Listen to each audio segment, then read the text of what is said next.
Qyteti i Kavajës ka mirëpritur edicionin e parë të Kavaja Code Fest, një festival që synon të nxjisë kreativitetin dhe aftësitë digjitale të rinjve përmes programimit, robotikës dhe inteligjencës artificiale. Aktiviteti u zhvillua në ambientet e kinoteatrit të qytetit. Nisma vjen nga Innovation Academy në Vushtri të Kosovës, e themeluar nga Ensar Bajrami dhe Fatbarda Dallku, të cilët kanë sjellë projektin edhe në Shqipëri pas suksesit të arritur në Kosovë. Zoti Bajrami tha për Drita Televizion se u befasua nga pjesëmarrja dhe interesi i fëmijëve dhe prindërve të komunitetit të qytetit.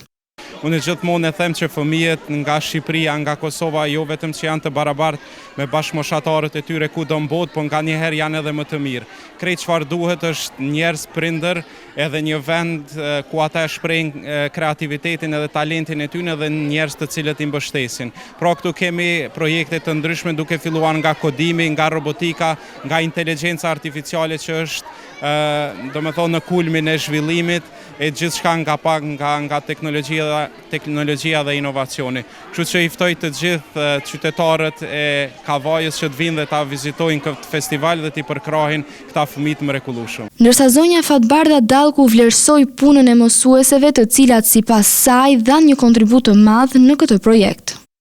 E vërteta është që kemi pas vështirësi teknike, mbrëm deri në ora 10, mbrëm ashtu kemi punu, me printime, me kablo, me çdo gjë kemi realizu vetë. Në Kavaj, organizimi i aktivitetit është realizuar në drejtimin e drejtoreshës së Innovation Academy Valbona Karkini Mustafa, e cila së bashku me ekipin e saj ka mundësuar zhvillimin e edicionit të parë të festivalit në qytet. Zonja Mustafa u shpreh mjaft optimiste për këtë projekt dhe në fjalën e saj u shpreh se ky lloj bashkëpunimi do të vijojë edhe më tej për të mirën e qytetit.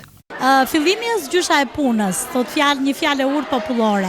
Dhe derisa një fillim prej një viti ka një sukses kaq të madh, mendoj se suksesi do jetë në vazhdim e sipër, do të jetë pa diskutim i suksesshëm ky projekt.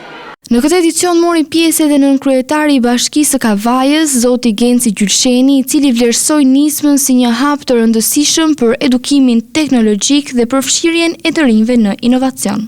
Dhe jemi shumë krenar për këto fëmijë që kaq bukur kanë arritë bëjnë gjithë kompozimet e tyre dhe të na i servirin ne si qytetarë.